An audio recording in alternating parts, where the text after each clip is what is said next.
Every class will do this for about 30 minutes or so, and then we'll just work on the homework, then I'll help you out. Okay, so these are the examples, formulas, numbers.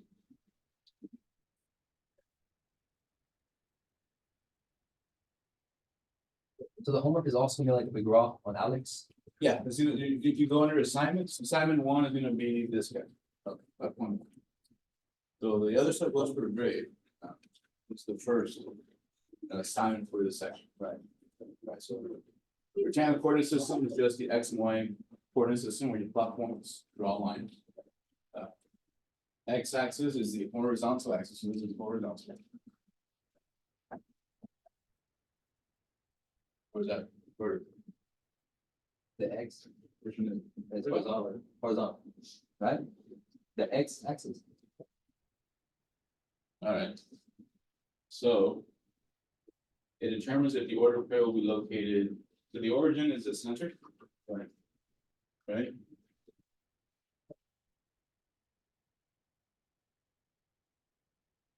Origin right in the center. So x-axis is something you go left and right. Y-axis would be up or down. So right here is put left and right. That's it. I don't want to write a ton, so let's write over this. Left or right. Y-axis is the vertical axis.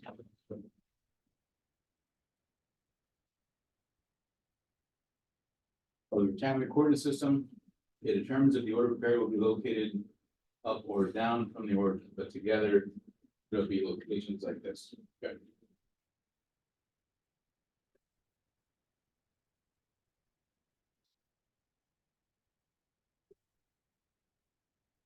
So point in the plane defining the order pair x, y, such that x is determined by its horizontal distance and y from the origin, and y determined by the vertical distance. So if I say 1, 1, you go to the right 1, up 1. If it's negative, you go to the left or down. If it's positive, you go to the right and up, depending if it's x or y. Okay. So on this first few examples here. First view. Example. Our location. Let's do London first. All right, so it's to the left, 6 and up. How many? Looks like 7, or no, 9. Right. 9, right? So the order pair you would write.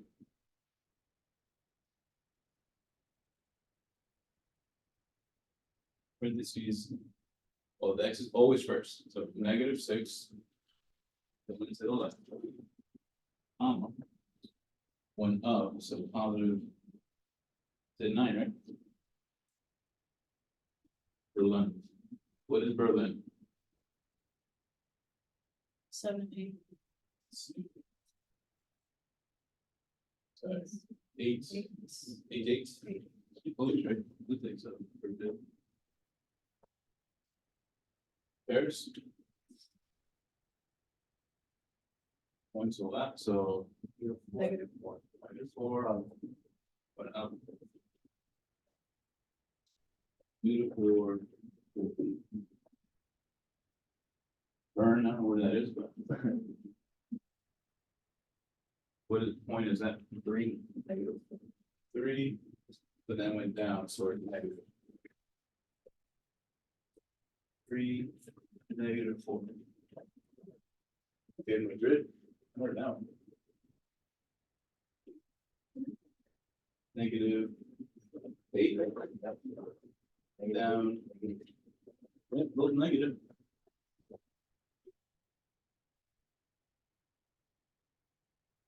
Okay, last one, what is? 5 negative. 5. For Rome? That's wrong. That's 7. 7, right? Yeah. Yeah, 7 negative. negative. Okay. You see, it's always x first, always gonna be x comma y. This is the positive section for horizontal. Positive section for vertical. Right? Negative is to the left for horizontal or x's. Down is negative for vertical, which is the y's. Okay. So we call this location quadrant 1, because that's where all the positives are. And they'll talk about quadrant on the next page. Also for our planning points, no, it's not too bad, right? You remember? Yes. Any questions before we move on to the next thing? So, okay. All right, nothing crazy so far. All right. So here, try plotting it yourself. Try plotting it yourself on your notes. Then I'll give you the answers in a second. Strategy.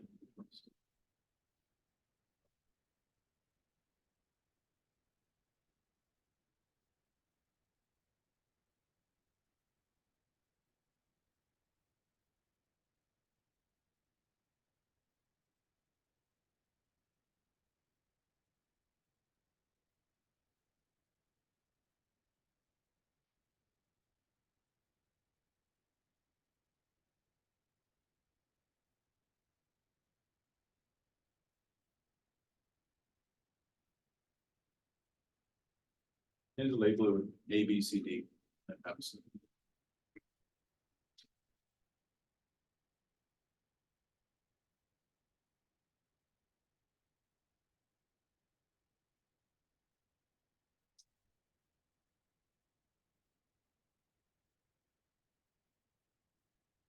It's on, 8, like way off. oh, it's too far, right? So it'd be down here. It's gonna make you. I mean, it exists, it's just, sorry.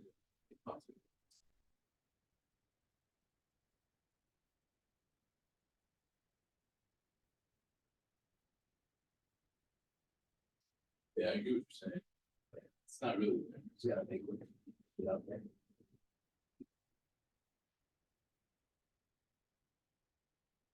Which one for A? It's kind of right here, right? B. -4, -6. Yep. C. 0 to 2.5. 0.5 is about here. But it says 0 to 0.5, so. Is it gonna be on the y axis then? Yeah. Oh.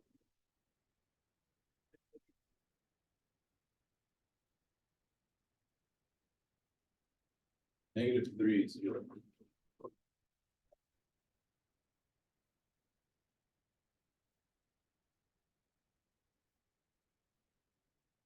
And F.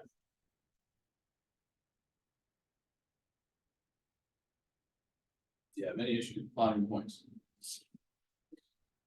Okay. Any questions on the location of any of the points or what goes first? Moving on. Don't spend too much time on it. Get it. Just tell me, don't, I can't tell.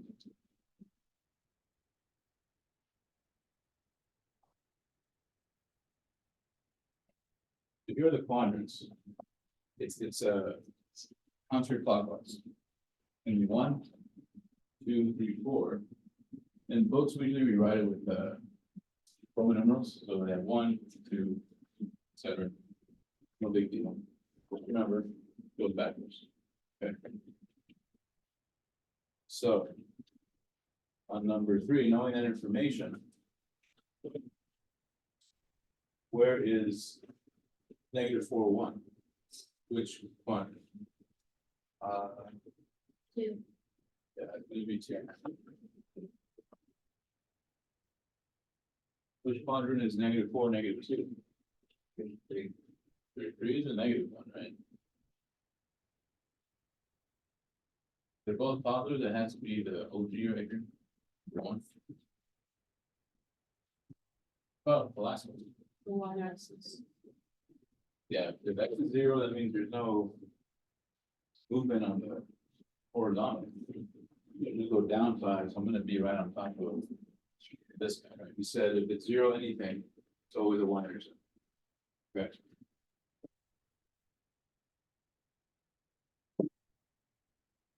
So, it's really good. But what helps me remember the signs? Because just having the signs will tell you the location. So remember, it's gonna be plus. Then over here will be negative plus. Down here, they're both negative. Over here is plus negative. So if you start memorizing this after a while, you can kind of see right away, okay, this guy is negative, positive. It's gotta be 2. These are both negative, so I can see right away it's 3. You start to kind of remember this.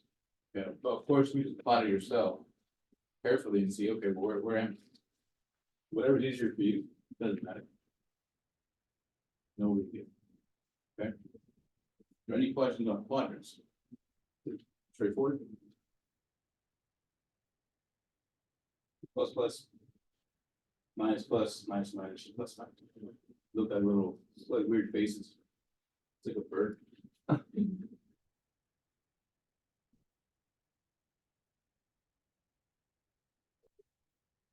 So, let's try these out.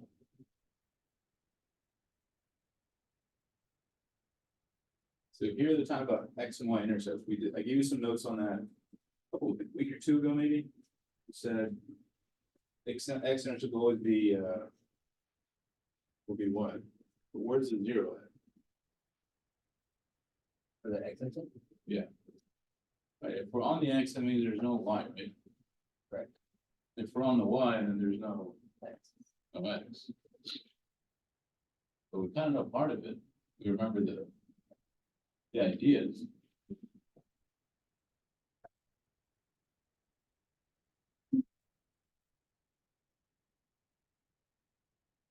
Assuming they want it as a coordinate, the homework will tell you, plug it in as a coordinate, and if they do, you're gonna plug it in like this. They say just a value or just intercept, it might be just a number. So make sure you read the fine print. I don't want you to get it wrong for no reason. But where do you think the circle is touching the X axis? Looks like it's right there, right above. 1, 2, 3. Okay. Which one? That X intercept. Okay. This guy? Okay. What with the other one?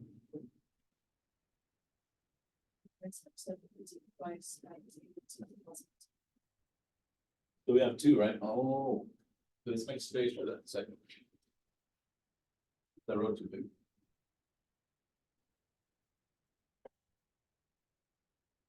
So one of them is 1, 2. So negative 2. And 1, 2, right?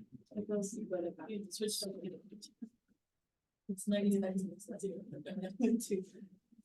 Glad you guys are paying attention. Apparently I have to. that was a test. Right? Yeah, I've seen my other stuff.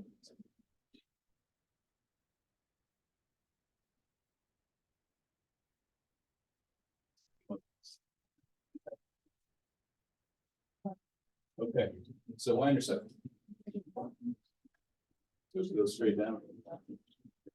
-4. So far, not too bad, right? Google. It's the, I don't know my confident move. oh, okay, There's someone outside of the. Oh, yeah, it looks like yeah, there's more out there. there should be, it's the white one, but little black one on the cover. Let's bring the other one back next time. Okay. Then intercepts, no big deal, we wrote no notes on that stuff. Do you have any issues with this idea? Is it okay? We'll move on.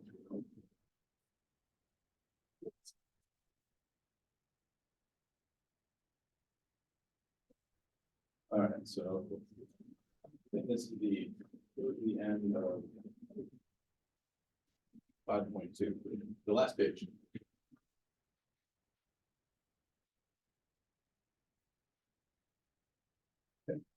Oh, here the notes, cool, so that's what I wrote last time.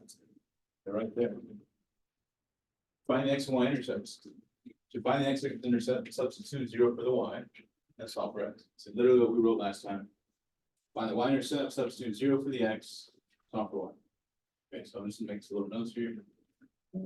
Space.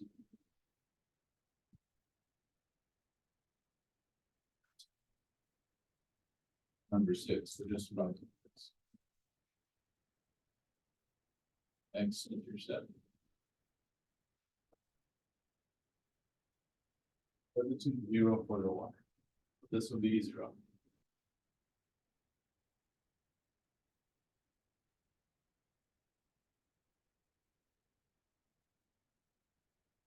Right, so that's gonna be gone.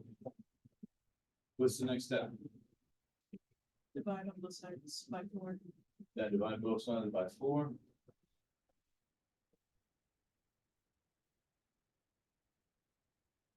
And what is the x-intercept? 3. So if they just say x-intercept, just put 3. They say as a coordinate, how do we write the coordinate? 3, okay. Any questions on the algebra?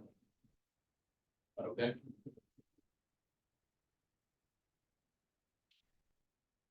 Yeah, that's your answer.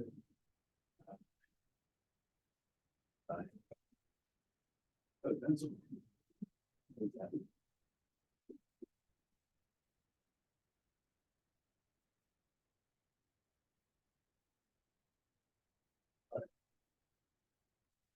Next one.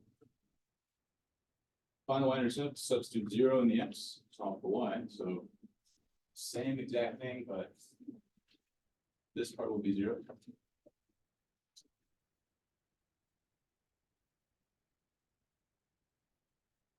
But I'm just gone, right? Now we have negative 2y equal to 12. So what do we do? Divide by 2 sides. You have to divide by negative 2 on both sides.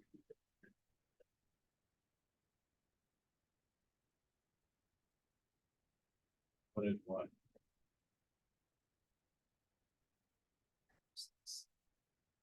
-6. As a point, 0, top of 6, -6.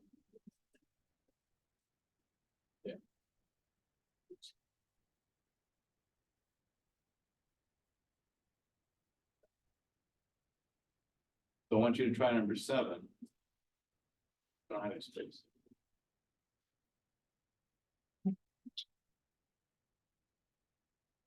But also it's good to practice. Do you have it back on your page, the next side blank? The next page is the relations. Hopefully you plan better than I did. I can find it. We did the same thing in the next one, right? The exact same thing.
You guys get for the next intercept. Number three. X. Zero. So they have negative 20/3.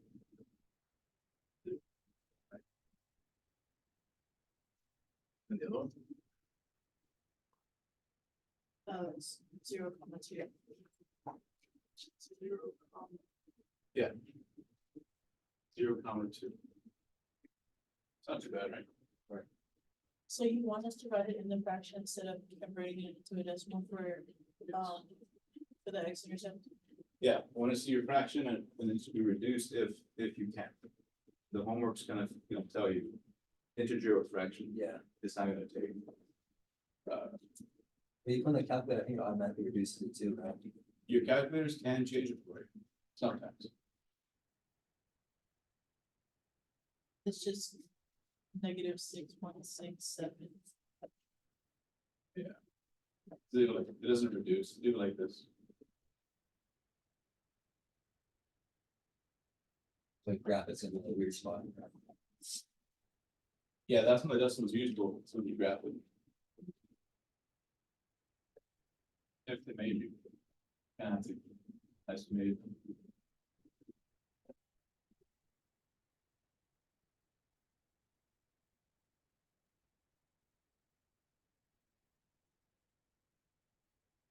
I said you were good. There's no question about intercepts. It's not too bad. You already did it quite a few of them. But it is important. And move on to main. Okay.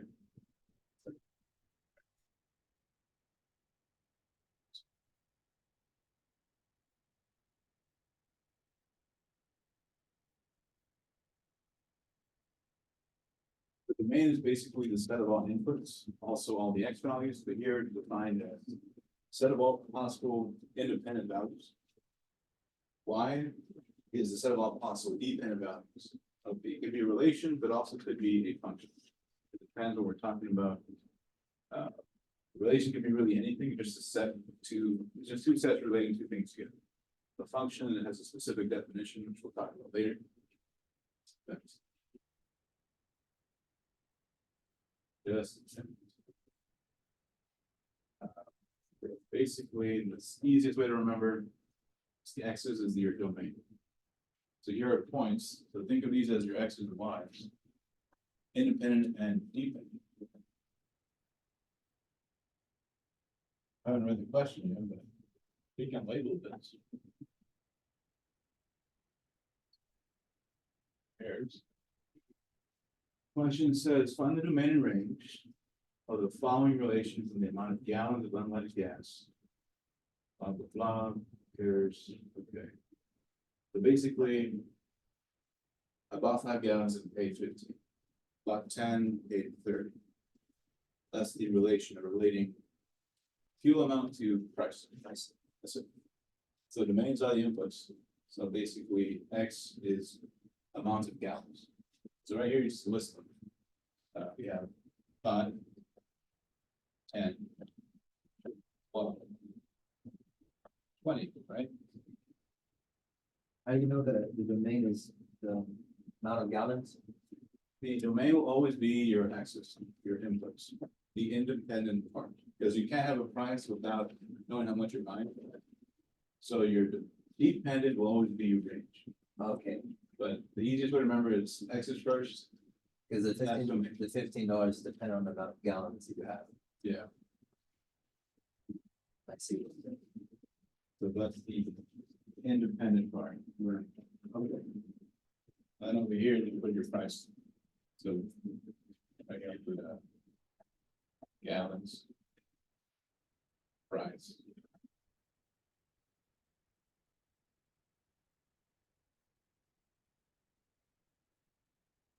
$15, $30, $36, $6. Does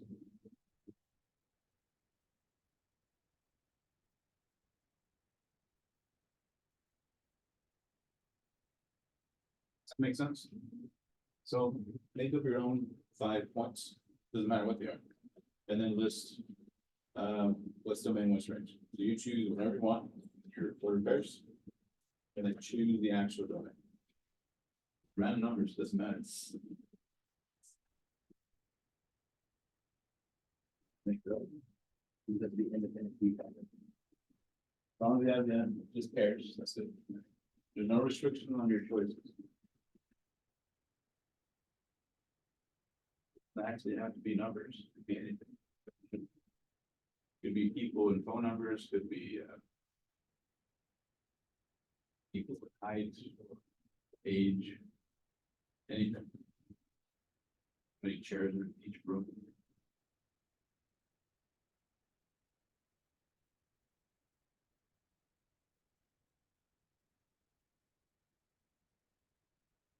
That makes sense. Depend on cars and then price. Yeah. Then you'd be relating car and price. Or like, I guess, the model, right? Or maybe the year, depends what you're talking about. And one car is this one, these two Yeah, you cars. can do that too.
Hold on.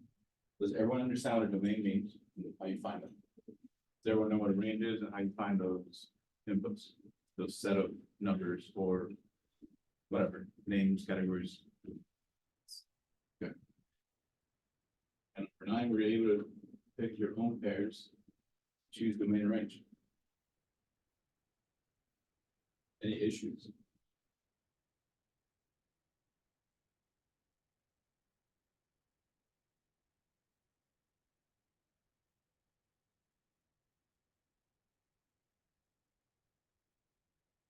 Then let's move on. Number 10 is making us create our own stuff. I'm gonna make one up real quick for number 9, just so we have something there. Just making it up.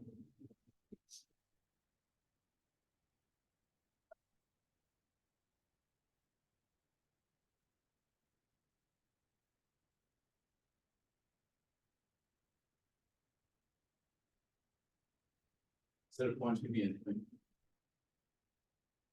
You see it pattern.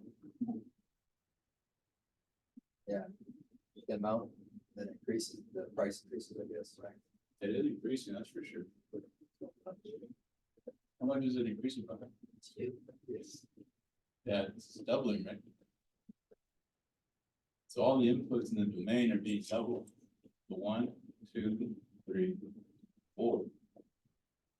Are being doubled by something. And output it to the range. So the way I like to think about it is domain is all the inputs, so I plug it into something. It gives me something else, pops out here. Okay. That's how we're gonna think about it when we get to the functions, which we're not there yet, but pretty much what this is. 1 is doubled by some function. 2 is doubled. All these inputs, the x's, or if you chose something else, whatever is there goes here. Whatever's the second piece goes there. Okay? Doesn't matter. Doesn't matter how you do it. long as you remember that part. Okay, number 10, they want a continuous graph where there is an x-intercept at -4, 0, with no y-intercept. So they want to hit this point, but not touch the y-axis.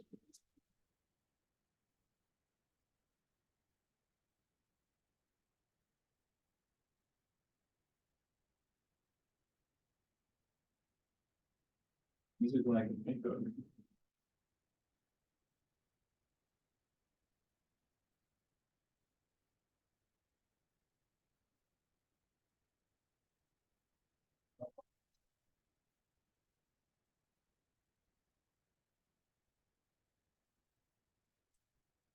That counts, right? Yeah.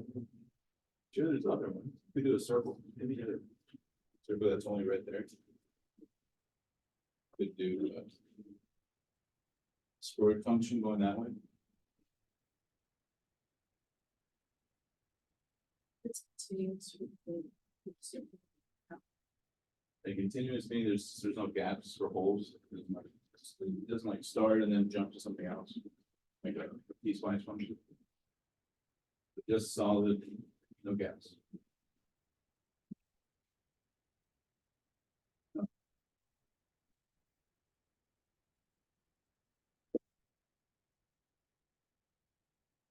Okay. That's it. That's 5.2. Basic ideas. 5.3, we go into functions and definition. And that'll be more in depth. We'll say that for next time. For now, open your laptops again. Work on 5.2.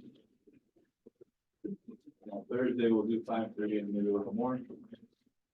Push back.